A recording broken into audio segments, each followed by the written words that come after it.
Hi everyone, welcome to स्वरूप academy. आज के इस वीडियो में हम लोग एक नया टॉपिक स्टार्ट कर रहे हैं। झारखंड सीजीएल टेक्निकल में जिनका कॉमर्स है, कॉमर्स विषय से जो छात्र इस एग्जाम को देंगे उनके लिए बहुत ही महत्वपूर्ण सेशन है। पिछले क्लास में हमने जो इसका इसी के अंतर्गत कॉमर्स के अंतर्गत जो इनकम टैक्स था, जो कि सबसे इंपॉर्टेंट टॉपिक था और बहुत सारे छात्र उससे डरते हैं, इसीलिए हमने सबसे पहले इनकम टैक्स से ही स्टार्ट किया था ताकि आप चीजों को अच्छे से समझ सके, क्योंकि उसमें समझना तो पड़ता ही है इनकम टैक्स को पूरे कॉन्सेप्ट के साथ, लेकिन उसमें प्रोविजंस को, जो फैक्ट्स हैं, सेक्शंस हैं, जो नियम्स हैं, जो एक्ट में बताए गए हैं, उनको याद भी रखना पड़ता है। तो उसके लिए उसको हम लोग बारंबार रिवीजन करना पड़ता है। तो इसीलिए आपको पिछले क्लास को आपको अच्छे से रिवीजन करते जाना है। आज हम लोग जो यहाँ पर स्टार्ट कर रहे हैं, और वो भी ये भी एक महत्वपूर्ण टॉपिक है, अच्छे खासे प्रश्न पूछे जाते हैं। पिछला जो झारखंड में एग्जाम हुआ जो सीजीएल टेक्निकल के जैसा ही अगर हम बात करें, जो म्युनिसिपल कॉर्पोरेशन था, अच्छे खासे प्रश्न इससे पूछे गए थे। मान के चलिए कि आपका करीब 8 से 10 प्रश्न, 10 से 12, 10 कम से कम आपका 10 पिछले एग्जाम में भी आपका जो म्युनिसिपल जो हुआ था इसका एग्जाम, वो उसमें की इसी के लमसम जो है प्रश्न पूछा गया था। चलिए एक एक करके हम लोग इसमें डिस्कस करते हैं। सबसे पहले तो हम लोग को ये जानना होगा कि कंपनी अकाउंट्स तो अपने आप में बहुत ही विशाल टॉपिक है। आपको याद होगा आईकॉम से लेकर पीजी तक इसके बेसिक्स से लेकर एडवांस तक पढ़े जाते हैं। तो हम लोग को क्या पढ़ना है, क्या सिलेबस में जो शामिल किया गया है, क्योंकि हम लोग को उसी को पढ़ना है। एक एक्स्ट्रा चीजें पढ़ के कोई फायदा नहीं है, क्योंकि एग्जाम में प्रश्न जो है, चाहे आपका पहले एग्जाम जो हुआ है या फिर इस सिलेबस के आधार जितने एग्जाम होते हैं, वो प्रश्न सिलेबस से ही पूछे जाते हैं, अलग से नहीं पूछा जाता है। क्योंकि ये कंपनी अकाउंट्स है, तो इसमें जो भी जितने भी रिसेंट एक्ट है, जैसे कि कंपनीज एक्ट 2013 अप्लाई होता है यहाँ पर, और उसमें जो प्रोविजंस बनाए गए हैं वही लागू होता है। इसके अलावा उसके बाद जो मेजर अमेंडमेंट हुए हैं, जो बदलाव हुए हैं, उसको भी हम लोग इसमें ध्यान में रखते हुए पढ़ते हैं। चलिए हम लोग एक एक करके इसमें डिस्कशन जो है स्टार्ट करते हैं।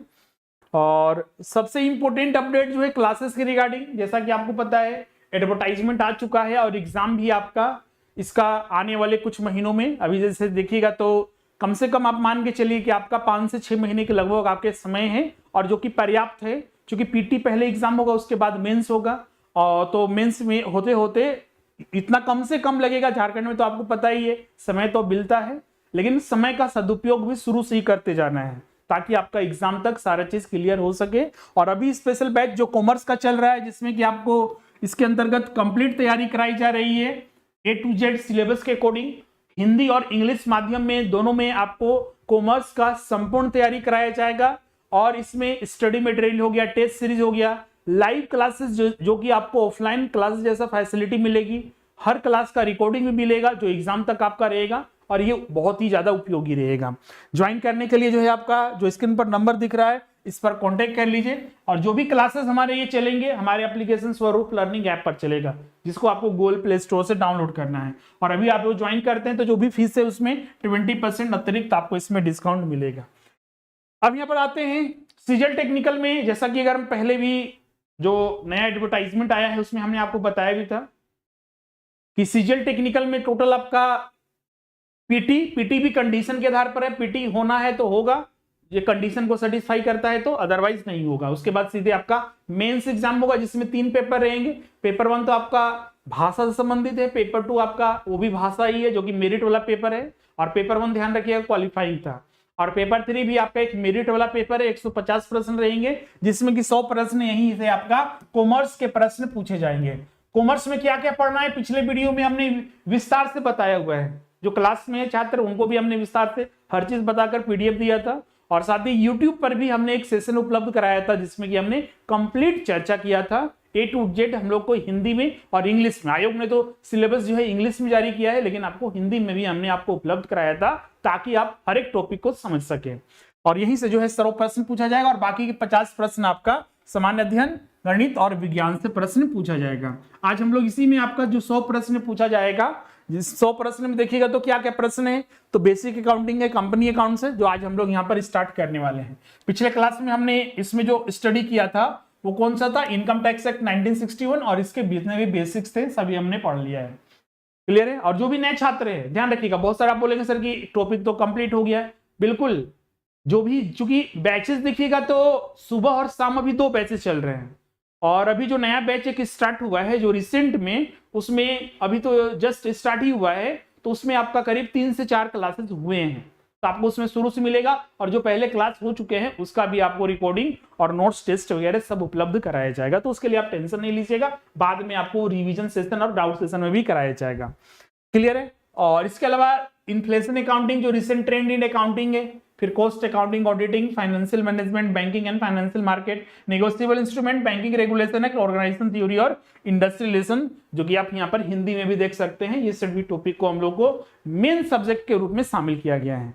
ये एग्जाम भले ही ग्रेजुएट लेवल का हो, लेकिन इसमें देखिएगा तो कुछ ऐसे टॉपिक्स हैं जो कि पीजी लेवल पर हम लोग को पढ़ने होते हैं और वो सिलेबस में शामिल किया गया है। खासकर देखिएगा तो यहाँ पर ऑर्गेनाइजेशनल थ्योरी है, जो संगठन के सिद्धांत है, इसका एडवांस लेवल शामिल किया गया है। कुछ ऐसे भी टॉपिक्स हैं जैसे कि आपका कंपनी अकाउंट से कुछ टॉपिक्स जो है, और जो वित्तीय प्रबंधन, ऐसे वित्तीय प्रबंधन तो ग्रेजुएट लेवल पर ही पढ़ा जाता है, लेकिन कुछ इसके टॉपिक्स जो है एडवांस लेवल के भी, और कुछ अन्य सब्जेक्ट के भी एडवांस लेवल के टॉपिक जो शामिल किए गए, जो पीजी लेवल पढ़ने होते हैं। क्योंकि ये सिलेबस जो है झारखंड में जितने भी कॉमर्स के एग्जाम, चाहे जेएसएससी ले चाहे जेपीएससी ले, उनके लिए ही सिलेबस निर्धारित किया गया है, उसी के अकॉर्डिंग हम लोग को पढ़ के एग्जाम देना होता है। तो इसलिए इसमें जो चीजें बताई गई है, जैसा पहले एग्जाम जितने भी हुए उसी से प्रश्न पूछा जाता है। एक्स्ट्रा आपको करने की यहाँ पर कुछ भी जरूरत नहीं पड़ती है। एक्स्ट्रा बस यही जो यहाँ पर पहला टॉपिक हमने जो शामिल किया हुआ, ये पढ़ना होता है। एक्स्ट्रा बोलिए सर क्यों पढ़ना है? क्योंकि जैसे अभी कंपनी अकाउंट्स हम स्टार्ट करेंगे, कंपनी लेखांकन, अगर आपको डेबिट पता नहीं है, क्रेडिट कब होता है, एसेट्स क्या होते हैं, लाइबिलिटीज क्या होते हैं, एक्सपेंसेस क्या होता है, डेफर्ड रेवेन्यू एक्सपेंडिचर क्या होता है, फिक्स्ड एसेट्स क्या होते हैं, डिप्रिसिएशन क्या होता है, वो सब अगर पता नहीं है, डिप्रिसिएशन का कैलकुलेशन कैसे करते हैं, तो अगर वो सब पता ही नहीं है तो आप कंपनी अकाउंट्स कैसे समझ पाइएगा? तो इसीलिए बेसिक्स उन चीजों के बारे में पढ़ने होते हैं, ताकि अगर हम एडवांस टॉपिक पढ़ रहे हैं, कंपनी अकाउंट्स पढ़ रहे हैं, डेबिट क्यों हो रहा है, क्रेडिट क्यों हो रहा है, उन चीजों को आसानी से पकड़ सके, इसलिए हम लोग बेसिक्स को पढ़ते हैं। सिलेबस में नहीं है तो भी पढ़ना पड़ता है। अब चलिए हम लोग यहाँ पर कंपनी अकाउंट्स को यहीं से स्टार्ट करते हैं। सबसे पहले तो हम लोग को ये देखना होगा कि कंपनी अकाउंट्स में हम लोग को क्या क्या पढ़ना है। सारे टॉपिक का हमने सिलेबस विस्तार से पिछले वीडियो में ही बताया था, तो यहाँ पर हम फिर से यहाँ पर चर्चा नहीं कर रहे हैं अलग से, सिर्फ जो आज हम लोग टॉपिक स्टार्ट करना है उसमें क्या क्या पढ़ना है उसको हम लोग देख लेते हैं। ये उसी में है आपका, देखिए यहाँ पर ये तो आपका इन्फ्लेशन अकाउंटिंग है, यहां तक, यहां से स्टार्ट होता है कंपनी अकाउंट्स के topic. Advance problem of company accounts, amalgamation, absorptions and reconstructions of companies, ये सब क्या है? कंपनी अकाउंट्स के ही टॉपिक्स हैं। Accounting of holding companies, valuation of shares and goodwill, controllership functions, property control, legal and management. बोलिएगा sir कि ये सब तो ऐसा सिलेबस दिया हुआ है कि पता ही नहीं चला और छोर क्या है। सीधा सा मतलब है कि इसमें एडवांस लेवल से लेकर आपका बेसिक्स, क्योंकि इसमें बोलिएगा सर कि इशू ऑफ शेयर्स नहीं दिया है, फॉरफीचर ऑफ शेयर्स नहीं दिया है, री इशू ऑफ शेयर्स नहीं दिया है, डिबेंचर्स के बारे में नहीं दिया है, नहीं पढ़ना है? बिल्कुल पढ़ना है। आप अमलगमेशन तब कैसे समझिएगा, फिर वैल्यूएशन ऑफ गुडविल हो गया, शेयर्स हो गया, इन सभी को समझना है। तो इसलिए उसके प्रोविजंस बेसिक चीजें हैं वो सब तो पढ़ना ही पड़ेगा, और वो चीज हम लोग आज पढ़ेंगे भी। इसके अलावा बेसिक कंपनी के बारे में, कंपनी होती क्या है, एक कंपनी की विशेषता क्या होती है, कंपनीज एक्ट में इसके रिगार्डिंग क्या क्या प्रोविजंस बनाए गए हैं, कितने प्रकार के कंपनीज होते हैं, शेयर कैपिटल के, शेयर क्या होता है, शेयर कैपिटल क्या होता है, उसके टाइप्स क्या क्या होते हैं, ये चीजों को समझना जरूरी है, जो एग्जाम में हर जगह और टॉपिक में हर जगह इसका उपयोग होता है। चलिए अब इसमें इसी का हिंदी सिलेबस भी आप यहां पर देख लीजिएगा।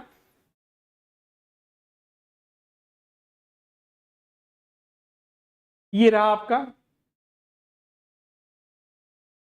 कंपनी लेखा की प्रगत समस्याएं, एडवांस प्रॉब्लम जो है कंपनी अकाउंट्स का, कंपनी क्रय समामेलन, वही अमलगमेशन, रिकंस्ट्रक्शन और एब्जॉर्प्शंस वगैरह। फिर नियंत्रण कंपनियों का लेखा, जो होल्डिंग एंड सब्सिडी कंपनी का कॉन्सेप्ट है, शेयर्स और गुडविल का वैल्यूएशन, मूल्यांकन, नियंत्रण, कार्य संपत्ति और नियंत्रण संबंधित प्रबंध तथा प्रबंधन, ये हिंदी में सिलेबस दिया गया है।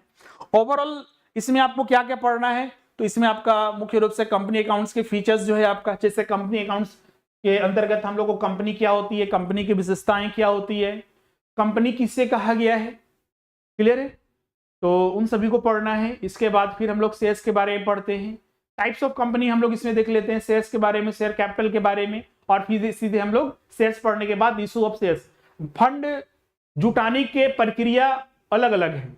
एक कंपनी चलाने, कंपनी क्या है, एक बिजनेस, तो कंपनी को चलाने के लिए, बिजनेस को चलाने के लिए पैसे चाहिए, छोटे मोटे पैसे से तो काम नहीं चलेगा। सोल प्रोप्राइटरशिप है, एक सिंगल व्यक्ति जो बिजनेस करता है तो अपना पैसा अपने रिश्तेदार से या फिर अन्य जगह से मांगकर या फिर जरूरत पड़ने पर थोड़े बहुत बैंक से लोन लेकर अपने बिजनेस को चला सकता है। पार्टनरशिप में उससे ज्यादा फंड चाहिए तो अन्य जगह से उपाय करता है, 4-5 पार्टनर मिलकर, 4-5, 8-10 व्यक्ति मिलकर पार्टनरशिप बिजनेस को चलाते हैं, फंड ज्यादा जरूरी पड़ता है। उससे ज्यादा जरूरत पड़ता है फंड कंपनी में। कंपनी नेशनल इंटरनेशनल लेवल पर मल्टीनेशनल कंपनियां होती है जिनको अधिक से अधिक फंड होता है, तो बैंक भी उस फंड को पूरा नहीं कर पाते हैं, बैंक से लोन लेकर भी हम पूरा नहीं कर पाते हैं। तो इसीलिए एक अच्छा उपाय है शेयर्स के माध्यम से फंड को जुटाना। तो उन शेयर्स के बारे में, इशू ऑफ शेयर्स के बारे में हम लोग पढ़ते हैं, क्लियर है, कैसे उसको जुटाना जाता है, शेयर्स कैसे इशू किया जाता है, कौन कौन से मूल्य पर इशू किया जाता है, उन सबको पढ़ना है। फिर आपका इशू ऑफ शेयर्स के बाद फॉरफीचर ऑफ शेयर्स के बारे में हम लोग पढ़ते हैं, री इशू ऑफ शेयर्स के बारे में पढ़ते हैं। इसी में बहुत सारे सब टॉपिक्स है जो कि एक साथ पढ़ते जाएंगे। फिर डिवेंचर्स के बारे में पढ़कर फिर अमलगमेशन में रिकंस्ट्रक्शन हो गया है, एब्जॉर्प्शन हो गया, valuation of goodwill, valuation of shares हो गया, कंट्रोलसिव फंक्शंस जो था एक थ्योरी टॉपिक था वो पढ़ना है। और इसमें जितना भी हम लोग चीजें पढ़ेंगे कंपनीज एक्ट 2013 के अकॉर्डिंग 2013 के अनुसार पढ़ेंगे, और बाद में जो अमेंडमेंट हुए हैं नए, जैसे कि मिसलेनियस प्रोविजन एक्ट जो 2014 में आया था, और अन्य प्रोविजन जो इस पर लागू होता है जहां पर जरूरी है उनको पढ़ते हैं। क्लियर है। अब चलिए हम लोग बेसिक से स्टार्ट करते हैं। सबसे पहले तो हम लोग यहाँ पर, आप बहुत सारे छात्र बोलते हैं सर कि इसमें जो सब्जेक्ट का चयन करके भी बहुत सारे छात्र सोचते हैं सर कि हम इकोनॉमिक्स ले लें। सर मेरा ग्रेजुएशन में बीकॉम है तो क्या हम इकोनॉमिक्स रख सकते हैं? ऐसी गलती मत कीजिएगा, आप अपना विषय रखिएगा।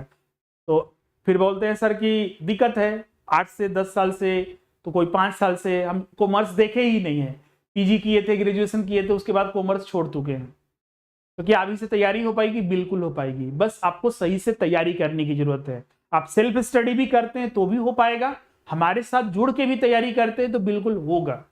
हम यहाँ पर देख रहे हैं सब चीज बेसिक से बता रहे हैं, ऐसा नहीं कि सिलेबस उठाएं पढ़ाने लगे कि हाँ सिर्फ सीधे दिया हुआ advance problem of company accounts amalgamation पढ़ाने लगे, ऐसे तैयारी नहीं हो पाती है। आप भी सेल्फ स्टडी कीजिएगा तो यहीं से बेसिक से ही यहीं से स्टार्ट करना पड़ेगा, तभी टॉपिक को अच्छे से समझ पाइएगा।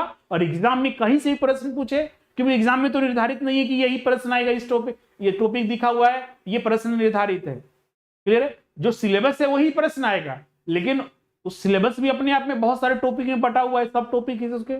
एग्जाम जब तक हम सिलेबस को पूरे अच्छे से नहीं स्टडी करेंगे तो हम सोल्व नहीं कर पाएंगे। तो इसीलिए हम लोग को सभी टॉपिक इंपॉर्टेंट है, और हम लोग 0 लेवल से पढ़ाते हैं। आप पहले से छोड़ चुके हैं या फिर नहीं पढ़ रहे हैं कॉमर्स तो उससे कोई दिक्कत नहीं है, आपको बस अच्छे से आज से जेना से स्टार्ट करते हैं, बस रेगुलर बेसिस पर पढ़ाई करते रहना है, रिजल्ट 100% होगा।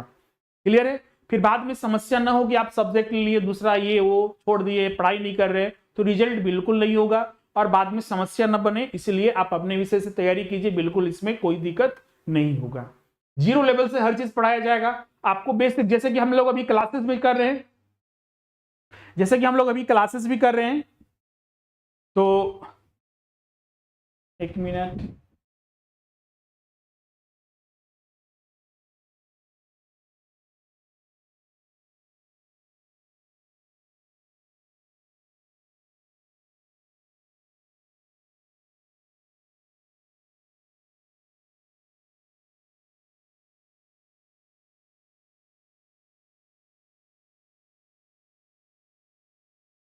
ओके।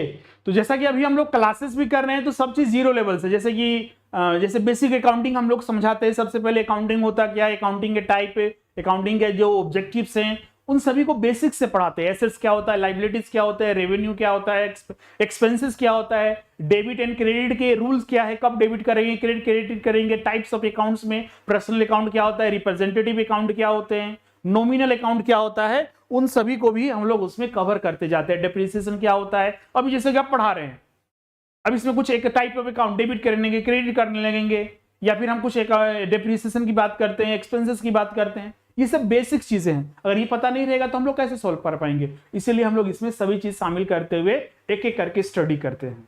अब जैसे कि यहाँ पर हम लोग कंपनी स्टार्ट कर रहे हैं, कंपनी अकाउंट्स। तो कंपनी क्या होता है, कंपनी के बेसिक्स फीचर्स क्या होते हैं, कंपनी किसे कहा गया है, ये सब जानना जरूरी है। तो कंपनी से हम लोग यहां पर बेसिक से स्टार्ट करते हैं। तो कंपनी का सीधा सा तात्पर्य एक type of business, type of business को ही कंपनी कहा गया है। जैसे कि बिजनेस करने के अलग अलग तरीके हैं। एक सिंगल व्यक्ति भी बिजनेस स्टार्ट कर सकता है, 3-4 लोग, 2 या 2 से अधिक लोग मिलकर भी बिजनेस स्टार्ट कर सकते हैं। एक लार्ज नंबर, बड़ी संख्या में 100, 200, 500, 1000 लोग भी मिलकर बिजनेस को स्टार्ट कर सकते हैं। और इन्हीं के आधार पर इनको अलग अलग नाम दिया गया है। जब एक सिंगल व्यक्ति बिजनेस चला रहा है तो उसको हम लोग क्या कहते हैं, एकाकी व्यापार, सोल प्रोप्राइटरशिप। 2 या 2 से अधिक मिलकर चला रहे हैं तो पार्टनरशिप बिजनेस कहते हैं। उसी तरह अगर हम ज्यादा व्यक्तियों की जरूरत है, ज्यादा फंड की जरूरत है, जो पार्टनरशिप बिजनेस में सारे पार्टनर मिलकर पूरा नहीं कर पा रहे हैं, तो उससे भी ज्यादा हम लोग को लार्ज स्केल पर बिजनेस चलाना है, तो अधिक से अधिक लोगों की आवश्यकता पड़ती है जो पैसे लगा सके बिजनेस में, और इसी को कहा गया है कंपनी। क्लियर है? तो कंपनी एक टाइप ऑफ बिजनेस है, एक बिजनेस चलाने का तरीका है जिसको नाम दिया गया है कंपनी। इसके अलावा जो चीजें, जैसे कंपनी बोल सकते हैं अपग्रेडेशन हो रहा है, सोल प्रोप्राइटरशिप से पार्टनरशिप फर्म, पार्टनरशिप बिजनेस से कंपनी। तो कुछ कमियां रही होगी सोल प्रोप्राइटरशिप में, इसीलिए पार्टनरशिप बिजनेस आया। कुछ कमियां रही होगी पार्टनर बिजनेस में, इसीलिए कंपनी आया। कंपनी में हर चीज रूल्स रेगुलेशन के अनुसार चलता है और हर चीज का बेनिफिट कंपनी को दिया जाता है, बिजनेस चलाने वाले को दिया जाता है, ताकि वो बिजनेस अपना अच्छे से चला सके और अपना सर्विसेज जो है कस्टमर्स को, अपने जो क्लाइंट है उनको उपलब्ध कराया जा सके। और कंपनी उसी के आधार पर जो है प्रारंभ किया जाता है।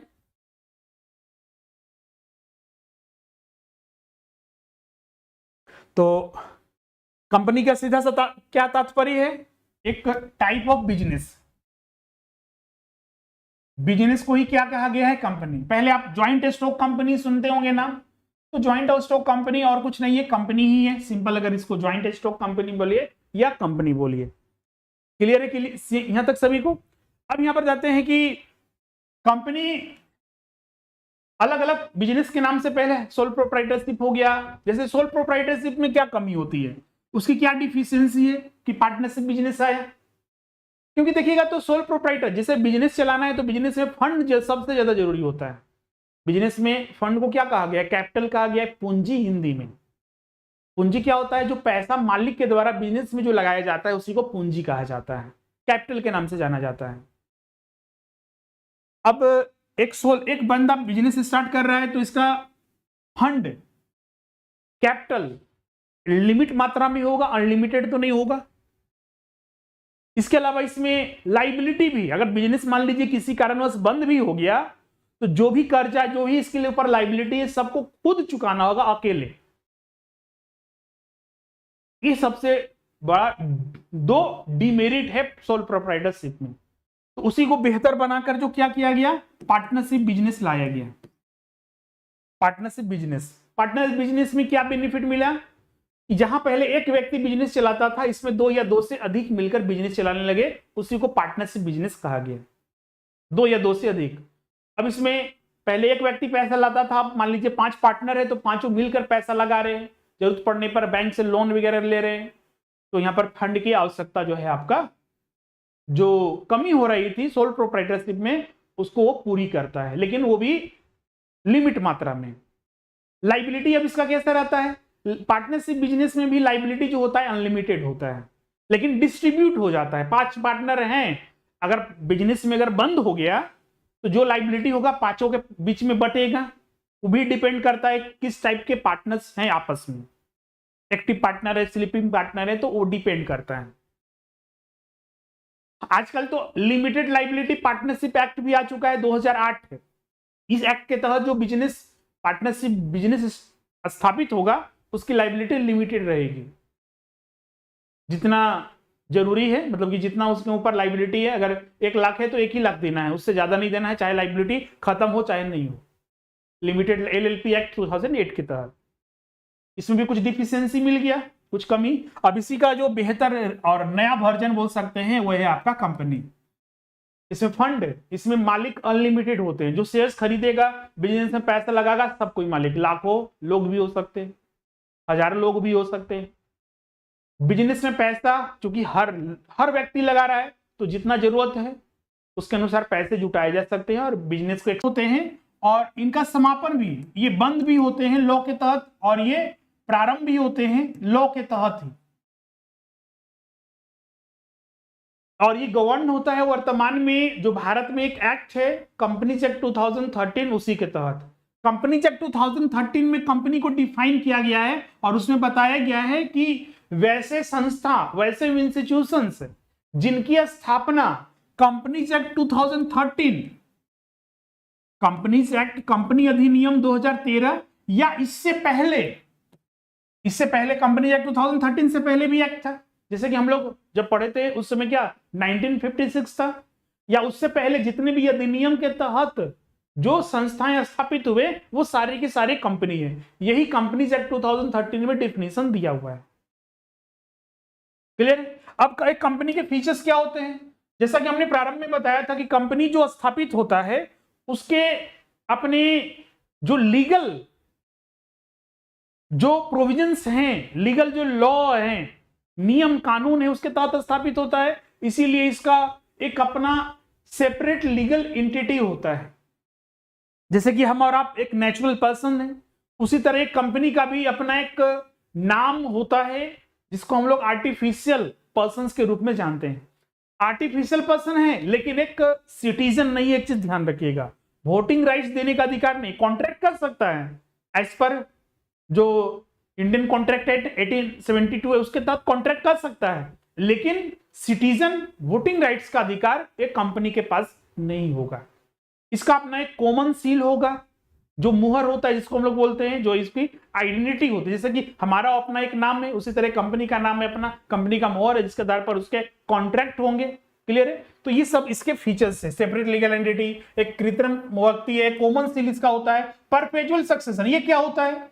जैसे कि एक बिजनेस में देखिएगा, एक जो सोल प्रोप्राइटरशिप फर्म या फिर एक फर्म है, अगर ओनर का डेथ हो गया, लंबे समय से बीमार है, तो कंपनी हो सकता है कि बिजनेस को बंद करना पड़े। लेकिन कंपनी में ऐसा नहीं होता है। कंपनी में चाहे कंपनी के शेयर होल्डर मालिक बदल जाए, उसके मालिक की मृत्यु हो जाए, कंपनी पर इसका असर नहीं पड़ता है। उसके स्थान पर नए मालिक बन जाएंगे, नए शेयर होल्डर आ जाएंगे। तो इसलिए कंपनी एग्जिस्टेंस करती रहती है, बंद नहीं होती है। इसकी लायबिलिटी लिमिटेड होती है। जैसा कि एक पार्टनरशिप बिजनेस में, एक सोल प्रोप्राइटरशिप में अनलिमिटेड लायबिलिटी होती है। अगर बिजनेस बंद हो गया तो सारे जो लोन्स हैं, लायबिलिटीज हैं, सारे चाहे अपना पर्सनल प्रॉपर्टी बेचकर भी चुकाना पड़े, करना पड़ता है। लेकिन कंपनी में ऐसा नहीं होता है, एक्सेप्ट अनलिमिटेड कंपनी। जनरली सभी कंपनियां लिमिटेड ही होते हैं। तो लिमिटेड कंपनी का मतलब ही है कि जितना, जैसे एक कंपनी में शेयर्स खरीदा गया 1 लाख का, तो 1 लाख के लिए ही लाइबल है, उससे ज्यादा नहीं। चाहे लाइबिलिटी उसका चुक जाए या फिर नहीं चुके, उससे मतलब शेयर होल्डर को नहीं होगा। जितना उसके ऊपर लाइबिलिटी होगा वही दे होगा, वही पेबल होगा। शेयरों का हस्तांतरण, जैसे कि इसमें फंड जुटाए जाते हैं शेयर्स के माध्यम से। अब शेयर्स मान लीजिए एक व्यक्ति मोहन के नाम है, अब वो चाहता है कि अपने शेयर्स को बेच देना, अब हम मालिक नहीं रहना चाहते, हमको पैसे चाहिए, क्या ऐसा वो कर सकता है? बिल्कुल कर सकता है, except public limited company, public limited sorry except private limited company. Private limited company में शेयर्स जो होता है फ्रीली ट्रांसफरेबल नहीं होता है, रिस्ट्रिक्शन होता है। पब्लिक लिमिटेड कंपनी में फ्रीली ट्रांसफरेबल होता है। इसमें कंपनी के मालिक अलग होते हैं, मतलब कंपनी में पैसा लगाने वाले अलग होते हैं और कंपनी को चलाने वाले, प्रबंधन करने वाले अलग होते हैं, जिसको बोर्ड ऑफ डायरेक्टर कहा जाता है। जबकि सोल प्रोप्राइटरशिप में और बिजनेस पार्टनरशिप बिजनेस में क्या होता है? दोनों एक ही होते हैं। लाभ के लिए एक शैक्षिक एसोसिएशन है, प्रॉफिट अर्निंग इनका उद्देश्य होता है।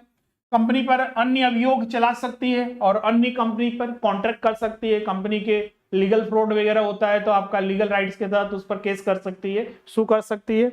इसके अलावा कंपनी एक नागरिक नहीं है और कंपनी का स्थापना कानून के तहत होता है और समापन भी कानून के तहत होता है।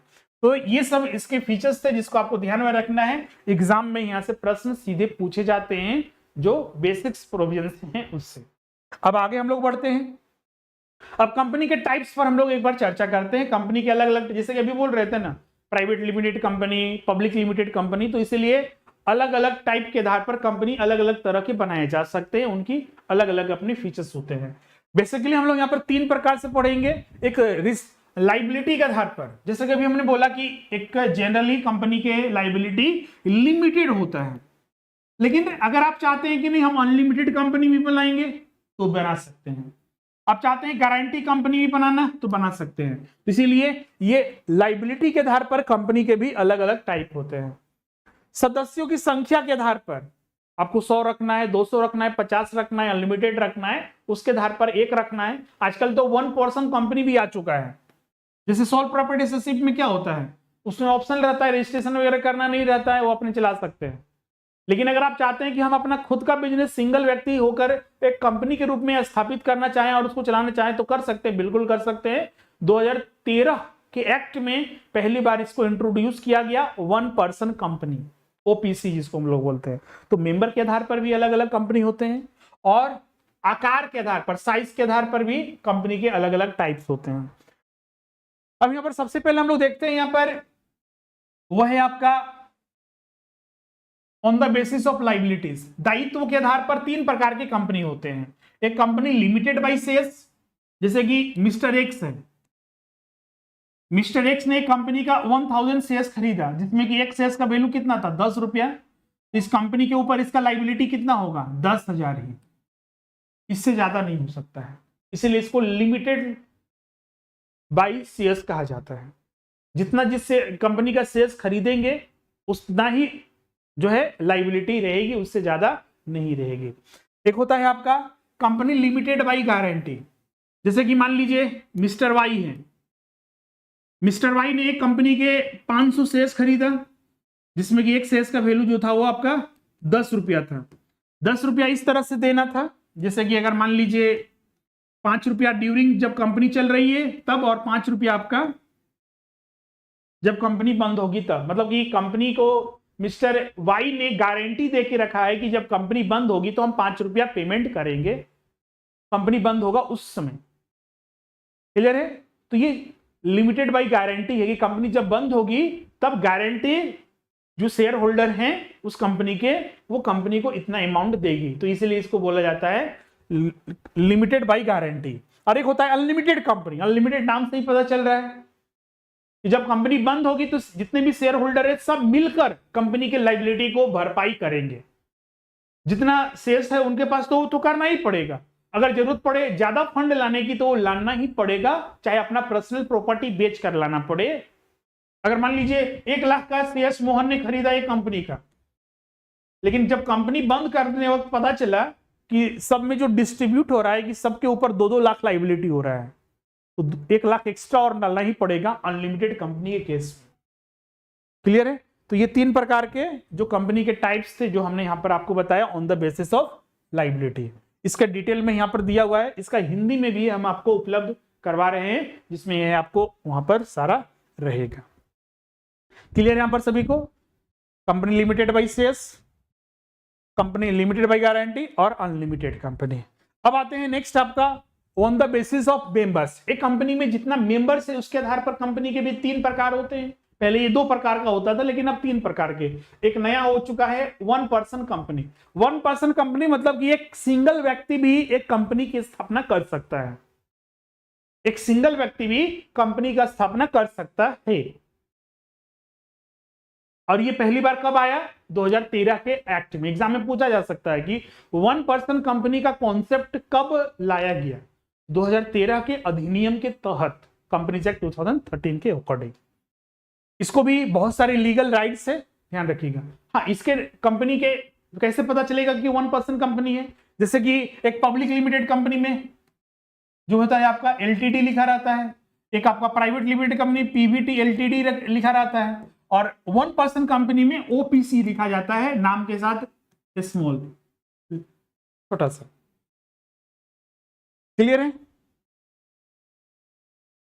प्राइवेट लिमिटेड कंपनी अब किसे कहा गया है? प्राइवेट लिमिटेड कंपनी मेंबर्स के आधार पर अगर हम बात करें तो जहां पर कम से कम 2 मेंबर हो और मैक्सिमम 200 मेंबर हो, उसे प्राइवेट लिमिटेड कंपनी कहा गया है। पब्लिक लिमिटेड कंपनी कहा गया है, किसे कहा गया है? तो वैसी कंपनियां जिसमें कि कम से कम मेंबर, मतलब मिनिमम मेंबर, न्यूनतम सदस्यों की संख्या जहां पर 7 हो, कम से कम मिनिमम 7 और मैक्सिमम कितना हो? अनलिमिटेड, इनफाइनाइट, मतलब जितना 1 लाख रखना चाहे, 1,000 रखना चाहे, 50,000 रखना चाहे, रख सकते हैं। 1 पर्सन कंपनी में 1 पर्सन, प्राइवेट कंपनी में कम से कम 2 और मैक्सिमम 200, और पब्लिक लिमिटेड कंपनी में मिनिमम 7 और मैक्सिमम कोई उसका लिमिट नहीं है। इसको ध्यान में रखिएगा। अब आते हैं जो साइज के आधार पर, जैसे कि अलग अलग टाइप होते हैं, जैसे कि आपने सब्सिडी कंपनी सुना होगा, एसोसिएट कंपनी, निधि कंपनी, तो ये सब क्या, होल्डिंग कंपनी, सब्सिडरी कंपनी, उनके बारे में चर्चा करते हैं। जैसे कि होल्डिंग एंड सब्सिडरी का कॉन्सेप्ट समझिए। इसको बहुत सारे छात्र जो है, होल्डिंग, इसको अम्ब्रेला कंपनी भी कहा जाता है, पेरेंट कंपनी। जैसे कि एक गार्जियन है, उसके मान लीजिए 4 बच्चे हैं, तो 4 बच्चे, एक सब्सिडरी हो गया, जो गार्जियन है वो उसका पेरेंट हो गया, अम्ब्रेला हो गया होल्डिंग हो, जो उसको होल्ड किए हुए है। वही चीज यहां पर भी कॉन्सेप्ट है। जैसे कि एच एक होल्डिंग कंपनी है, जैसे कि आप बोलिएगा कि वो उसके बच्चे हैं, तो वहां पर पेरेंट्स, फादर और सन का रिलेशन है, या डाउटर या सन, मतलब डाउटर या जो पेरेंट्स है उसका रिलेशन। वो रिलेशन कैसे बना? किस कंडीशन पर? ब्लड रिलेशन के आधार पर। तो अब यहां पर होल्डिंग एंड सब्सिडरी का रिलेशन कैसे बनेगा? तो कंट्रोलशिप के आधार पर, शेयर्स में कंट्रीब्यूशन के आधार पर, इसके कंपोजिशन को कितना कंट्रोल कर रहा है होल्डिंग कंपनी, उसके आधार पर। जैसे कि एच एक होल्डिंग कंपनी है और एस एक सब्सिडरी कंपनी है, तो एच का एस होल्डिंग और सब्सिडरी का किस कब बनेगा? जब एच एस के जो शेयर होल्डिंग है उसमें कम से कम 51% या इसके बोर्ड ऑफ कंपोजिशन को कंट्रोल करता है, दोनों या दोनों में से कोई एक। जैसे कि होल्डिंग, ये होल्डिंग कंपनी है, जो एस के जो शेयर होल्डिंग है उसका 50% ज्यादा जो शेयर है किसके पास है? होल्डिंग कंपनी के पास है, या बोर्ड ऑफ कंपोजिशन जो है उसको कंट्रोल कर रहा है, वो होल्डिंग कंपनी कर रहा है। इसको एक्स अगर बोल देते हैं और इसको वाई बोल देते हैं। अगर एक्स वाई के 50% से ज्यादा शेयर्स को, या उसके बॉडी ऑफ कंपोजिशन को, जो बॉडी ऑफ कंट्रोल है उसको, कंपोजिशन को कंट्रोल कर रहा है, तो एक्स एक होल्डिंग कंपनी है और वाई एक सब्सिडरी कंपनी है। क्लियर है? एक और केस आ जाता है कि वाई का एक सब्सिडरी कंपनी मान लीजिए जेड है,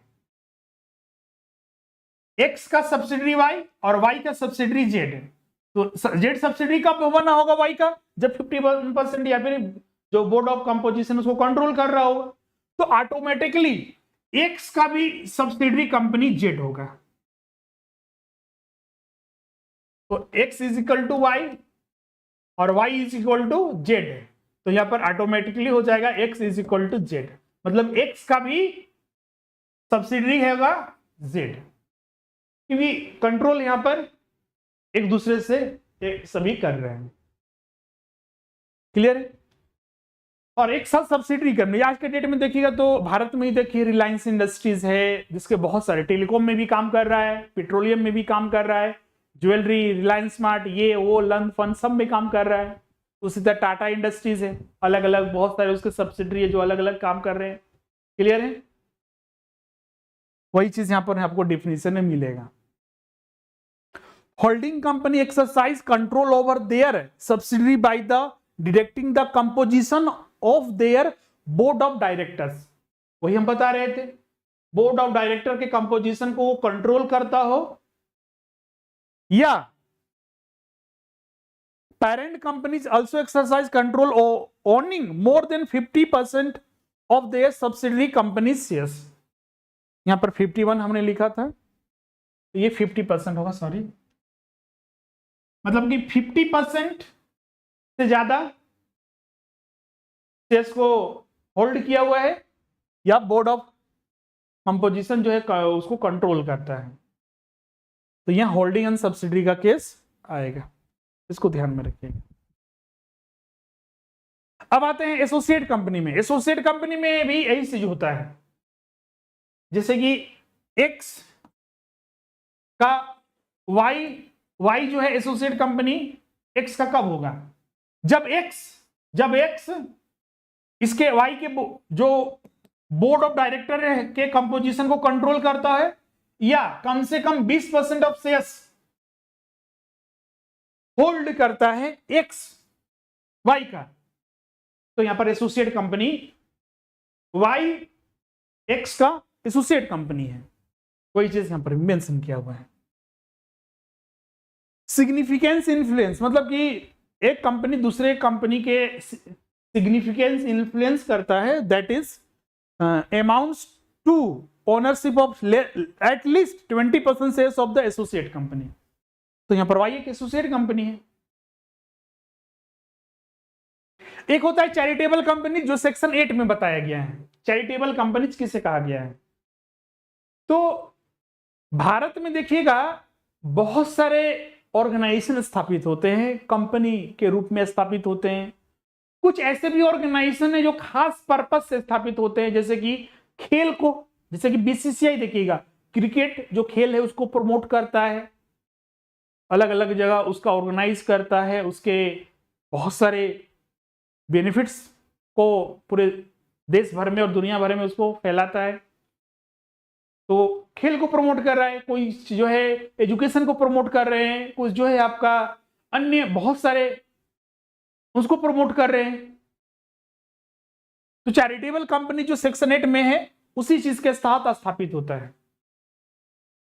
ये प्रॉफिट मोटिव नहीं, प्रॉफिट अर्निंग होता है। बीसीसीआई देखिएगा दुनिया में सबसे ज्यादा कमाई करने वाला एक एसोसिएशन है बीसीसीआई। प्रॉफिट होगा लेकिन प्रॉफिट मोटिव ये नहीं होते हैं। आर्ट्स हो गया, साइंस हो गया, कल्चर हो गया, एजुकेशन हो गया, रिलीजन हो गया, स्पोर्ट्स हो गया, ट्रेड हो गया, कॉमर्स हो गया, इनको ये प्रमोट करते हैं। और ये सारी कंपनीज जो इस तरह से जो एसोसिएशन या फिर कंपनीज की स्थापना यही कंपनीज एक्ट 2013 के सेक्शन 8 के तहत किया जाता है। एग्जाम में पूछा जा सकता है कि सेक्शन 8 में किन कंपनियों को बारे में बताया गया है, तो चैरिटेबल कंपनीज जो नॉन प्रॉफिट मोटिव होते हैं, इन वो होते हैं, एसोसिएशन होते हैं, इंस्टीट्यूशन होते, जैसे कि SEBI, security exchange board of India, investors को जागरूक करने का काम करता है, इन्वेस्टर्स को, निवेशक को। क्लियर है, इसको भी ध्यान में रखिएगा।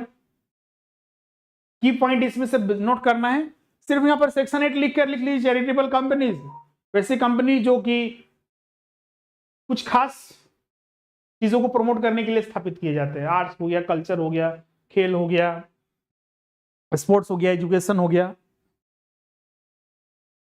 क्लियर है। अब आते हैं यहां पर कैपिटल के बारे में। शेयर कैपिटल, सबसे पहले तो इसमें हम लोगों को कैपिटल जानना होगा। कैपिटल क्या होता है, हिंदी में इसको बोलते हैं पूंजी, और एक शेयर, इसी से बना है शेयर कैपिटल है, हिंदी में इसको बोलते हैं अंश। प्रारंभ में हमने बताया शेयर्स,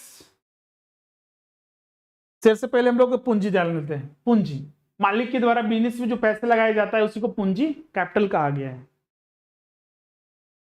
तो शेयर्स क्या है, जब मालिक मान लीजिए एक बिजनेस में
लोग यहाँ पर साउंड आ रहा था आप लोग का?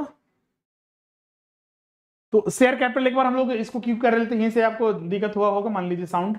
तो शेयर्स कैपिटल, तो सबसे पहले तो इसमें लोगों को कैपिटल जानना होगा, कैपिटल होता क्या है। तो कैपिटल जो मालिक के द्वारा बिजनेस में पैसा लगाया जाता है उसी को कैपिटल कहा गया है। जैसे कि मान लीजिए एक बिजनेस में 50,000 पैसा लगाया गया, ये 50,000 आपका मालिक के द्वारा लगाया गया पैसा है जिसको हम लोग कैपिटल कह रहे हैं। अब इसी 50,000 को स्मॉल पार्ट्स में डिवाइड कर देंगे, स्मॉल पार्ट्स में डिवाइड कर देंगे। तो एक पार्ट का हम बोलते हैं कि 10 रुपया हम डिसाइड किए कि एक पार्ट का उसका हमने बनाया, यही एक पार्ट जो है शेयर्स कहलाता है।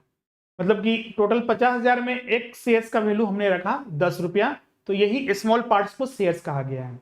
अब जैसे कि देखिए एक शेयर्स का हमने बताया कि 10 रुपया है, तो ये टोटल शेयर्स कितना हो गया, 5,000 हो गया। टोटल शेयर्स निकालने के लिए फॉर्मूला भी होता है, तो फॉर्मूला आप यहां पर लिख सकते हैं या फिर सीधा निकाल सकते हैं कि number of shares is equal to total share capital divided by value of one share. ये फॉर्मूला हो गया, या डायरेक्ट यहां पर कैलकुलेट यूनिटरी मेथड यहां लगाना है। एक शेयर्स का वैल्यू 10 रुपया, तो 50,000, एक शेयर्स का वैल्यू कितना है 10,000, तो 50,000 में टोटल कितना शेयर्स रहेंगे, तो 50,000 डिवाइडेड बाई 10 5,000 हो जाएंगे। वही चीज यहाँ पर किया गया है, वही फॉर्मूला में लिखा गया है। अब ये सब जो बना हुआ है शेयर कैपिटल इसी के लिए बना हुआ है। जनरली हम लोग कंपनी अकाउंट्स में सब जो उपयोग करते हैं टोटल कैपिटल के लिए वो शेयर कैपिटल टर्म यूज करते हैं। इसमें भी अलग अलग टाइप के होते हैं, जैसे कि जो कंपनी स्थापित होता है ना, तो कंपनी जब स्थापित किया जाते हैं तो उसके बहुत सारे डॉक्यूमेंट बनाए जाते हैं। आर्टिकल ऑफ एसोसिएशन होता है जो बिजनेस चलाने के लिए इसका उपयोग किया जाता है, जिसमें हर चीज मेंशन रहता है। और मेन जो कंपनी के जो होता है, जैसे कंपनी का स्थापित कब हुआ, क्या उसका नाम रहेगा, बिजनेस क्या चीज का है, टोटल ऑथोराइज्ड कैपिटल कितना रहेगा, ये सब मेंशन मेमोरेंडम ऑफ एसोसिएशन में किया जाता है। तो मेमोरेंडम ऑफ एसोसिएशन एक डॉक्यूमेंट है, लीगल डॉक्यूमेंट बोल सकते हैं, या फिर एक बनाया गया डॉक्यूमेंट, एक कंपनी का चार्टर होता है जो कि हर चीज कंपनी के बारे में मेंशन रहता है।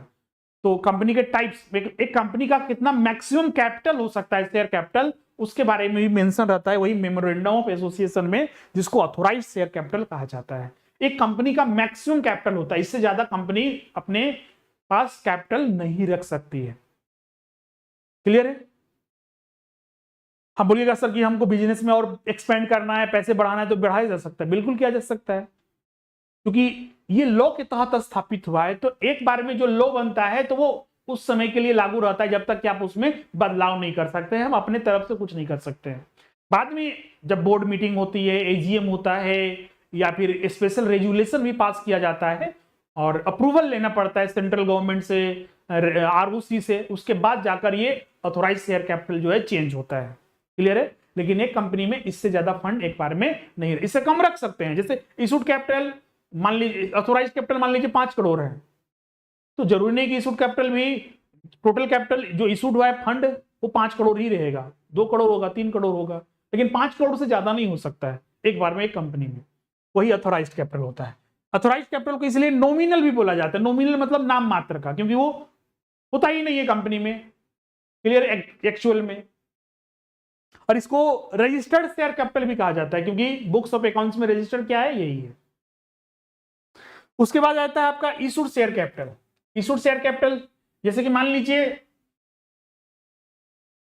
एक कंपनी का टोटल जो ऑथोराइज कैपिटल है वो 1 लाख है, जिसमें कि एक शेयर्स का वैल्यू कितना है 10 रुपया है, तो टोटल शेयर्स कितना इस कंपनी का हुआ 10,000 डिवाइड कर दिए, तो ये 1 लाख कंपनी का ऑथोराइज कैपिटल है जो कि मैक्सिमम है। अब कंपनी ने डिसाइड किया कि हमें पैसे की आवश्यकता है बिजनेस चलाने के लिए, कुछ रॉ मटेरियल वगैरह खरीदना है, तो कंपनी ने डिसाइड किया कि 10,000 शेयर्स में से हम 8,000 शेयर्स इशू करेंगे। 8,000 जो है हमने क्या किया, मतलब कि फंड कितना चाहिए 80,000 रुपया, क्योंकि 8,000 शेयर्स मतलब एक शेयर्स का 10 रुपया, मतलब कि कंपनी को 80,000 रुपया जरूरी थे। तो कंपनी का इशूड शेयर कैपिटल 80,000 होगा। समझ पा रहे हैं? इशूड शेयर कैपिटल मतलब कि कंपनी ने कितना इशू करके रखा है, इशू अलग चीज है, पेड अप अलग चीज है, जो अभी हम बताएंगे धीरे धीरे, ध्यान रखिएगा। इशू किया गया है मतलब कि लोगों के पास गया है, कौन उसको खरीदेगा। तो ये टोटल कितना है, 80,000। उसके बाद आपका आता है सब्सक्राइब शेयर कैपिटल। जैसा कि हमने बताया, लोगों के पास गया है कि लोग कितना खरीदेंगे। मान लीजिए ये 8,000 शेयर इशू हुआ था, 10 रुपए के हिसाब से 80,000 हुआ। इसमें से पता चला कि 7,000 लोगों ने ही सब्सक्राइब किया। 7,000 इंटू 10, 70,000। तो सब्सक्राइब शेयर कैपिटल कितना हुआ, 70,000। अगर इसमें पूछा जाए कि अनसब्सक्राइब शेयर कैपिटल कितना हुआ, अनसब्सक्राइब, अनसब्सक्राइब ध्यान रखिएगा कैसे निकालेंगे, जितना इशूड है उसमें से कितना को लोगों ने नहीं खरीदा। इशूड कितना है, 8,000 है, खरीदा कितना नहीं, 7,000 खरीदा, सब्सक्राइब किया 1,000 नहीं। तो अनसब्सक्राइब्ड शेयर कैपिटल जो होगा वो कितना होगा, 8,000 माइनस 7,000, 1,000। अब आपसे ये भी पूछ सकता है, इशूड शेयर कैपिटल तो यहां पर बता दी 80,000 है, अन इशूड शेयर कैपिटल कितना है, अन इशूड मतलब कि जो अभी तक इशू नहीं हुआ है। टोटल कितना शेयर था, 10,000, इशू कितना हुआ, 8,000, मतलब कि 2,000 इशू नहीं हुआ है। तो इस अन इशूड शेयर कैपिटल कितना होगा, 20,000 होगा। 2,000 इंटू 10, तो 20,000 क्या है यहां पर, अन इशूड शेयर कैपिटल। अब दोनों को जोड़ दीजिए, अन इशूड प्लस इशूड, तो देखिएगा तो 1,00,000 के बराबर होगा। तो यहां पर हम 5 प्रकार के टाइप्स ऑफ कैपिटल पढ़ लिए, authorised, issued share capital, unissued share capital, subscribe share capital और अनसब्सक्राइब शेयर कैपिटल। जो नहीं लिखा हुआ है आप उसको नोट करते जाइएगा, एग्जाम में यही छोटा छोटा चीज जो है वो कंफ्यूज होता है स्टूडेंट।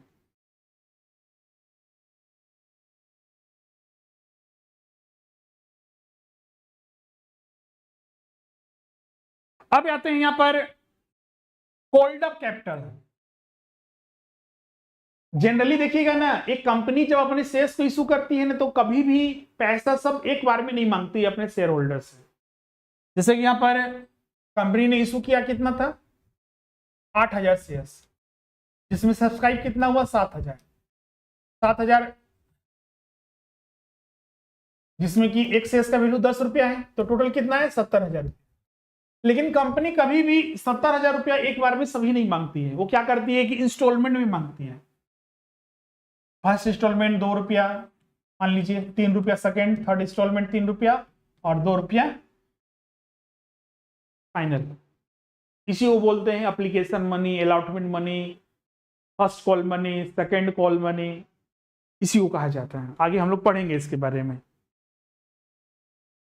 तो कंपनी अब जब अप्लाई कर रहे हैं तो कम से कम पहला इंस्टॉलमेंट तो देना पड़ेगा। तो यहां बोला गया है कॉल्ड अप कैपिटल, तो पहला इंस्टॉलमेंट दे दिए, अब कंपनी दूसरा इंस्टॉलमेंट मांग रही है।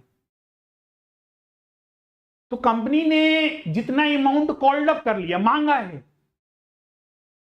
पेड हुआ है या फिर नहीं हुआ है उससे कोई मतलब नहीं, मांगा कितना है। मान लीजिए कंपनी ने पहला इंस्टॉलमेंट मांगा, दूसरा इंस्टॉलमेंट मांगा और तीसरा भी मांग लिया, तो यहां पर कॉल्ड अप कैपिटल कितना हो जाएगा, 3 2 5 और 3 8 रुपया, तो 7,000 इंटू 8। इसी में आपसे पूछ दे कि अनकॉल्ड अप कितना है, अनकॉल्ड अप जिसे कंपनी ने अभी तक नहीं मांगा है, तो 2 रुपया, ये अनकॉल्ड अप।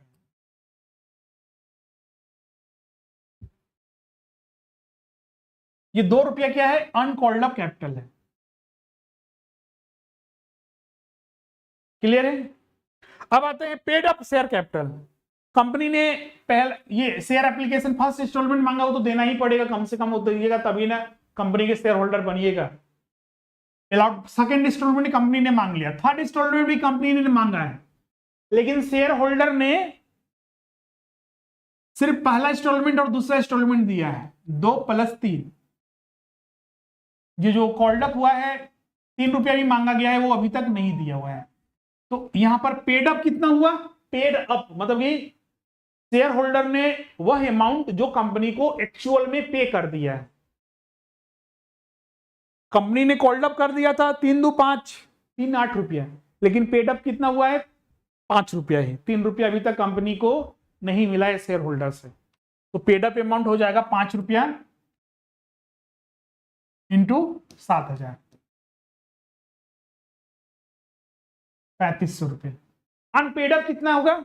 अनपेड अप में ध्यान रखिएगा यही सब छोटा छोटा चीज होता है, यही अगर आप थ्योरी में पूछ देता है, कभी न्यूमेरिकल में पूछ देता है अनपेड अप अमाउंट आप बताइए है कितना है, तो बोलेंगे सर कि 5 रुपया तो पेड अप है, तो अनपेड अप यहाँ पर 5 रुपया दिख रहा है, जो बिल्कुल गलत होगा।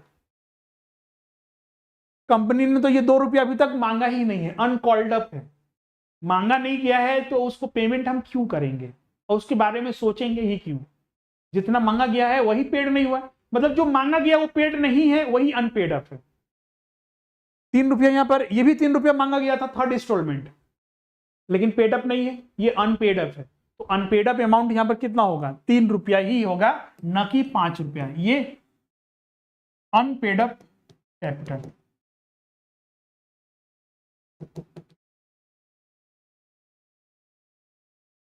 क्लियर है? तो बहुत सारे टाइप हमने बता दिया।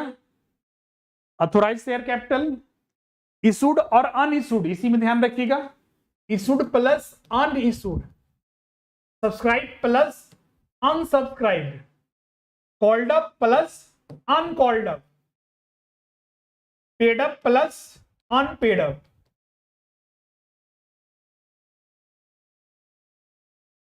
एग्जाम्पल है, इसीलिए बुक सभी के पास होता है, उठा के ये सब थ्योरी पढ़ने लगते हैं, लेकिन जब तक ये एग्जाम्पल के साथ इन चीजों को नहीं समझिएगा तो पकड़ में नहीं आता है।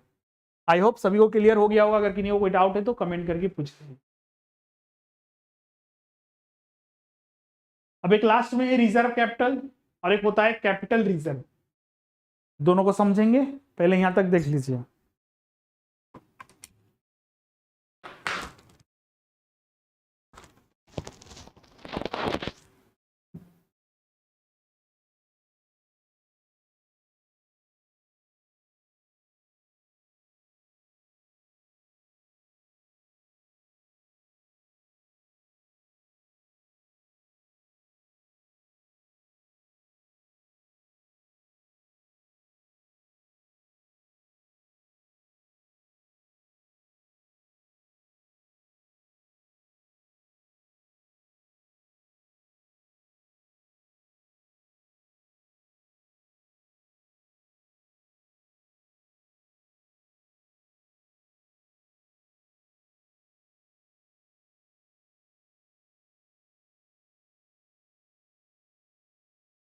नोट कर लिए, चलिए अब आगे बढ़ते हैं। अब यहां पर लास्ट में एक रिजर्व शेयर कैपिटल क्या होता है? रिजर्व शेयर कैपिटल और एक होता है आपका रिजर्व कैपिटल रिजर्व, दोनों का मीनिंग एक साथ समझिए।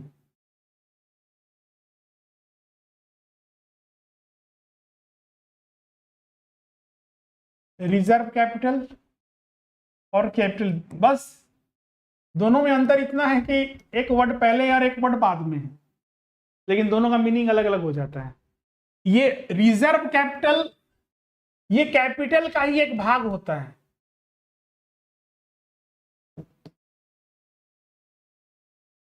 जैसे कि मान लीजिए एक कंपनी में एक शेयर्स का 10 रुपया दाम है, 2 रुपया पहला इंस्टॉलमेंट, 3 रुपया सेकेंड इंस्टॉलमेंट, 2 रुपया थर्ड इंस्टॉलमेंट और 3 रुपया फाइनल इंस्टॉलमेंट में पेमेंट करना है।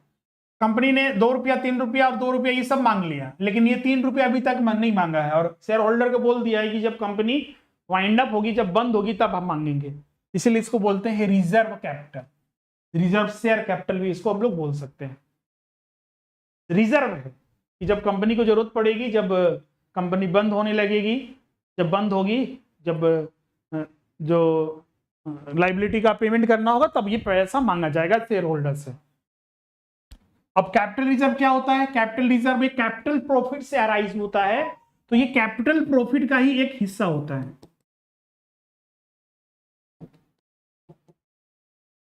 कैपिटल प्रॉफिट क्या होता है? जैसे डे टू डे बिजनेस में जो रेवेन्यू प्रॉफिट होता है, जैसे मेरा कपड़े का बिजनेस है, कपड़े बिजनेस से में प्रॉफिट हो रहा है। अब कपड़े का बिजनेस है, उसमें कोई मशीन था, अब 10 साल उपयोग किया, अब उसको बच रखने का कोई मतलब नहीं, उसको बेच दिए, जो उसका सेल्वेज वैल्यू था, जो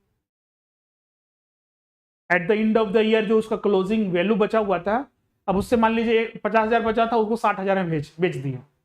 10,000 के वहां पर क्या प्रॉफिट दिखा रहा है, वही कैपिटल प्रॉफिट है। क्लियर है? तो ये कैपिटल प्रॉफिट जो होता है उसी से ये कैपिटल रिजर्व बनाया जाता है। ये कैपिटल रिजर्व का अमाउंट जो है आपका कुछ कैपिटल एक्सपेंडिचर के लिए, जैसे कि मान लीजिए कपड़े का मशीन सेल कर दिया, अब नया मशीन खरीदना है तो उस अमाउंट का वहीं पर खर्चा करेंगे। वैसे एक्सपेंसेस जो कि लंबे समय तक करना पड़ता है, वैसे जैसे कि कोई घर लेना है जो कि बिजनेस में उपयोग करेंगे, कोई जमीन लेना था यहीं पर अपना एक नया बिजनेस स्टार्ट करेंगे, बनाएंगे, तो वो सब कैपिटल जो है एक्सपेंसेस होता है, जो ये सब अमाउंट का उपयोग करते हुए उसको हम लोग खरीद सकते हैं। क्लियर है? तो कैपिटल रिजर्व, शेयर कैपिटल और कैपिटल रिजर्व दोनों चीज समझ के यहाँ तक किसी को कोई डाउट है, कुछ पूछना चाहते हैं तो पूछ सकते हैं। अब यहाँ पर आते हैं शेयर्स और शेयर कैपिटल के बारे में। शेयर्स तो हम बता चुके हैं, शेयर्स क्या है, कैपिटल का ही एक स्मॉल पार्ट्स को शेयर्स कहा गया है। शेयर्स हम लोग कैसे कैलकुलेट करते हैं, जब टोटल शेयर कैपिटल को डिवाइड कर देते हैं वैल्यू ऑफ वन शेयर से, तो हम लोग को नंबर ऑफ शेयर्स मिल जाता है। इसको नोट कर लीजिएगा, ये नोट्स में आपको लिखा हुआ नहीं रहेगा। अब इसमें दो टाइप होते हैं शेयर्स के, एक होता है इक्विटी शेयर कैपिटल और एक होता है आपका प्रेफरेंस शेयर कैपिटल।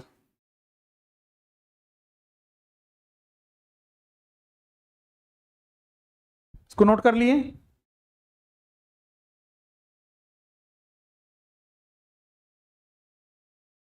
अब यहां पर सबसे पहले हम लोग इक्विटी शेयर कैपिटल किसे कहा गया है।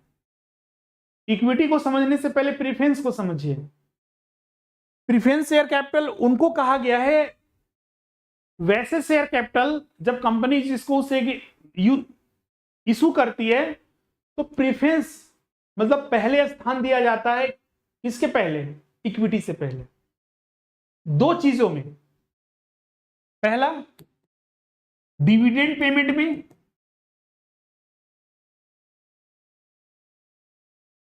इक्विटी को डिविडेंड पेमेंट से पहले प्रेफरेंस शेयर कैपिटल का पेमेंट करना होगा। दूसरा वाइंडिंग अप के समय,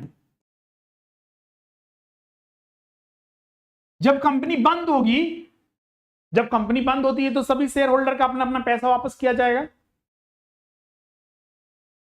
तो पैसा वापस भी इसमें भी पहले स्थान दिया जाएगा प्रेफरेंस शेयर कैपिटल वाले को, इक्विटी को लास्ट में पेमेंट किया जाएगा। तो यहां पर शेयर्स का कोई अलग इशू करने का तरीका नहीं है। कुछ इनको बेनिफिट मिलते हैं, स्पेशल राइट्स होते हैं, और इनको कुछ स्पेशल राइट्स नहीं दिए जाते हैं।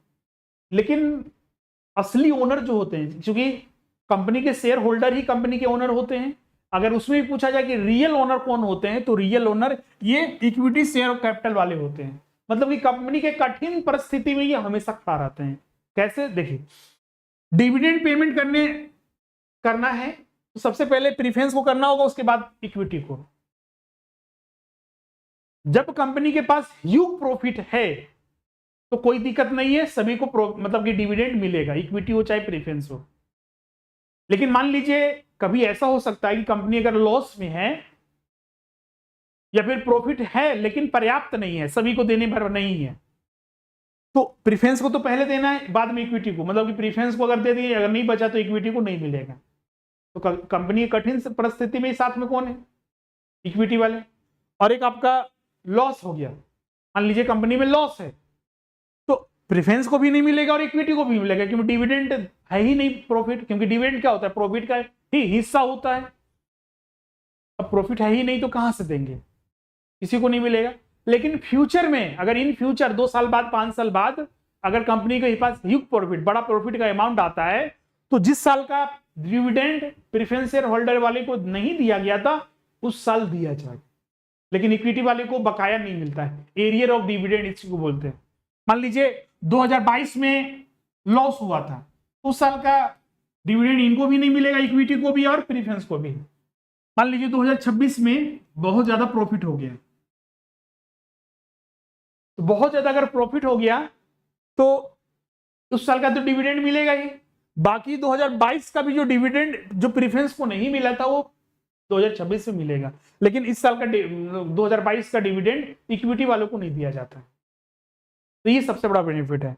वाइंडिंग अप के समय जैसे कि मान लीजिए फंड पर्याप्त है, बचा हुआ है, तो सभी को तो पैसा वापस चला जाएगा, लेकिन पर्याप्त नहीं है तो चूंकि प्रेफरेंस वाले को पहले पैसा देना है, इक्विटी वाले को बाद में, अगर बचेगा तो ही उनको मिलेगा, या फिर जो बचेगा वो रेशियो के रूप में सभी को बराबर बराबर दिया जाएगा, और प्रेफरेंस वाले को तो पूरा उनको मिल जाएगा। क्लियर है? तो ये अंतर है इक्विटी और प्रेफरेंस में। तो प्रेफरेंस को समझ गए। अब इक्विटी का भी कुछ पॉइंट, जैसे कि आपका कंपनी के रियल ओनर यही है, real owner. Voting rights, company का जब एजीएम होगा तो वोट होगा, कोई कॉन्ट्रैक्ट कराना है नहीं कराना है, कोई बिल पास कराना है नहीं कराना है, वोटिंग राइट्स, वोट देने का अधिकार सिर्फ इनको होगा, प्रेफरेंस वाले को नहीं। ये सब बेनिफिट जो है आपका इक्विटी शेयर कैपिटल को भी मिलता है। प्रेफरेंस शेयर कैपिटल के भी कुछ अपने टाइप्स होते हैं, जैसे आपने सुना होगा cumulative, non cumulative, redeemable, irredeemable, participating, non participating, convertible, non convertible. Clear है? पहले इसको एक इसमें से जो कुछ पॉइंट है उसको आप एक बार लिख लीजिए। जो एग्जांपल हमने बताया है, 2 पॉइंट आपका इक्विटी में जो रियल और वोटिंग राइट्स का है,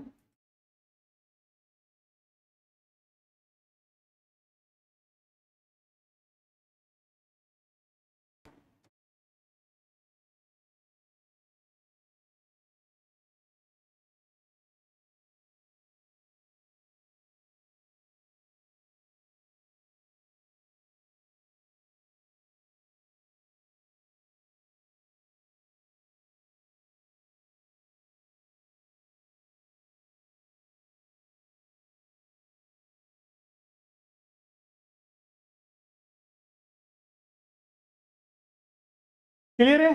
नोट कर लिए। अब आते हैं यहां पर टाइप्स में। तो सबसे पहले कम्युलेटिव प्रेफरेंसेस। कम्युलेटिव जैसे कि अभी हम बता रहे थे ना कि 2022 का डिविडेंड नहीं मिला था, ना इक्विटी को ना प्रेफरेंस को, तो प्रेफरेंस में भी उन्हीं को मिलेगा जिनका कम्युलेटिव है। कम्युलेटिव मतलब होता है ऐड करके, जोड़कर, ऐड करके। और नॉन कम्युलेटिव है तो जो एरियर है 2022 में जो बताए थे अभी, वो भी नहीं मिलेगा। मतलब कि एरियर ऑफ डिविडेंड कम्युलेटिव है तो ही मिलेगा जब जिस साल प्रॉफिट हुआ, और नॉन कम्युलेटिव है तो नहीं मिलेगा। मतलब जोड़कर उस साल का डिविडेंड पहले वाले बाकी को भी जोड़कर दिया जाएगा। नॉन कम्युलेटिव है तो नहीं दिया जाएगा पहले वाला। रिडीमेबल और एक होता है इरिडीमेबल। ऐसे जनरली आज के डेट में प्रेफरेंस शेयर्स तो रिडीमेबल ही होते हैं, लेकिन पहले ये नियम होता था कि कुछ ऐसे प्रेफरेंस शेयर्स होते हैं जैसे कि 20 साल बाद रिडीम हो जाएंगे, उनको वापस कंपनी को लेना पड़ेगा। और कुछ ऐसे भी होते थे कंपनी के लाइफ टाइम तक जो है आपका वो रिडीम नहीं होते थे, इनको इरिडीमेबल कहा जाता था। एक होता है पार्टिसिपेटिंग। पार्टिसिपेटिंग मतलब होता है कि इनको एक फिक्स डिविडेंड हर साल दिया जाता है, फिक्स डिविडेंड भी मिलेगा और ज्यादा प्रॉफिट है उनको एडिशनल कुछ और प्रॉफिट दिया जाता है, जबकि नॉन पार्टिसिपेटिंग में ये बेनिफिट उनको नहीं मिलता है। एक होता है कन्वर्टेबल। तो वैसे प्रेफरेंस शेयर जो आने वाले फ्यूचर में आगे जाकर इक्विटी में कन्वर्ट हो जाएंगे, वो कन्वर्टेबल प्रेफरेंस शेयर्स हैं। और नॉन कन्वर्टेबल जो आने वाले फ्यूचर में नहीं कन्वर्ट होंगे इक्विटी में, वो नॉन कन्वर्टेबल प्रेफरेंस शेयर्स कहलाते हैं। तो ये सारा पॉइंट हो गया टाइप्स ऑफ प्रेफरेंस शेयर्स से संबंधित, जो कि हमने यहाँ पर डिस्कस कर लिया। अब आगे इसके टॉपिक जो है आपका कंपनी के कुल कुछ मूल दस्तावेज, जैसे कि मेमोरेंडम ऑफ एसोसिएशन। ऐसे तो हमने बेसिक्स बता दिया है कि कंपनी का ये चार्टर होता है, कंपनी के बारे में, कंपनी का रजिस्ट्रेशन हुआ, कहाँ रजिस्ट्रेशन होगा, बिजनेस का क्या नाम हुआ, इसके जो प्रोमोटर्स कौन कौन है, कंपनी का बिजनेस क्या रहेगा, नाम क्या रहेगा, उन सब के बारे में इंफॉर्मेशन हमें मेमोरेंडम ऑफ एसोसिएशन मिलता है। तो एक लीगल डॉक्यूमेंट होता है। एक होता है articles of association. Article of association उसे कहा गया है जो कंपनी में चलाने के लिए जो कंपनी को जो है बनाया जाता है, जैसे कि करंट ईयर में, नेक्स्ट ईयर में, तो डे टू डे एक्टिविटीज और करंट ईयर में जो भी रूल्स रेगुलेशन है उसके रिगार्डिंग आर्टिकल ऑफ एसोसिएशन। एक होता है प्रोस्पेक्टस। प्रोस्पेक्टस किसे कहा गया है? जब कंपनी अपने शेयर्स को इशू करती है, कंपनी अपने शेयर्स को इशू करती है तो उसके लिए एक एडवर्टाइजमेंट जारी करती है, उसी को प्रोस्पेक्टस कहा जाता है। जैसे कि एक वैकेंसी आया, वैकेंसी में जैसे अभी सीजीएल टेक्निकल का वैकेंसी आया है, तो उसके बारे में हर एक इंफॉर्मेशन कहाँ मिलेगा, कब अप्लाई करना है, कितना फीस लगेगा, कितना सीट है, कहाँ जॉब लगेगा, क्या चाहिए डॉक्यूमेंट में, क्या नहीं चाहिए, एग्जाम कैसे होगा, इन सब का इंफॉर्मेशन कहाँ मिलेगा? एडवर्टाइजमेंट में जो आयोग ने जारी किया है। तो एडवर्टाइजमेंट हो गया एक कंप्लीट इंफॉर्मेशन, प्रोस्पेक्टस भी वही हो गया है कंप्लीट इंफॉर्मेशन, जहां पर हर एक इंफॉर्मेशन मिलेगा। कंपनी का शेयर्स कितना इशू हुआ है, कितना जो है आपका एक शेयर्स का वैल्यू रहेगा, कब इसका क्लोजिंग डेट है, कब ओपनिंग डेट है, हर कंपनी के बारे में, कंपनी के बिजनेस के बारे में, कंपनी के डायरेक्टर के बारे में, कंपनी के प्रोमोटर के बारे में, कंपनी के एग्जिस्टिंग शेयर होल्डर के बारे में, एग्जिस्टिंग मेंबर के बारे में जो हर इंफॉर्मेशन देगा उसी को प्रोस्पेक्टस कहा जाता है। तो ये 3 तरह के लीगल डॉक्यूमेंट सबसे इंपॉर्टेंट होते हैं। एक होता है prospectus, statement in leave of prospectus. जब फाइनल प्रोस्पेक्टस नहीं बनता है, जैसे कि आप देखिए कभी कभी विज्ञापन आता है ना वैकेंसी का, तो कोई नोटिस ही आ जाता है, कंप्लीट एडवर्टाइजमेंट फिर बाद में आता है, एक पेज का, 2 पेज का, 5 पेज का लगाया जाता है।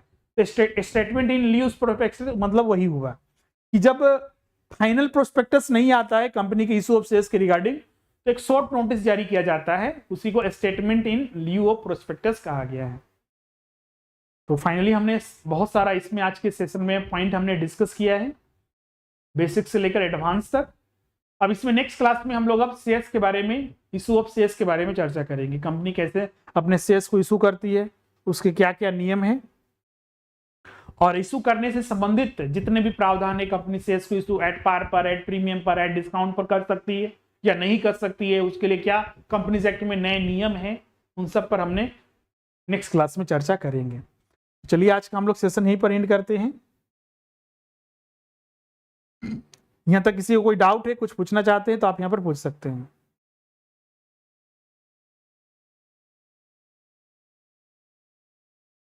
और अंत में जो भी छात्र क्लासेस नहीं ज्वाइन किए हैं, हर एक टॉपिक आपको जो भी सिलेबस में है, जितने भी सब्जेक्ट हैं आप यहां पर देख सकते हैं, उनको विस्तार से पूरा पढ़ाया जाएगा।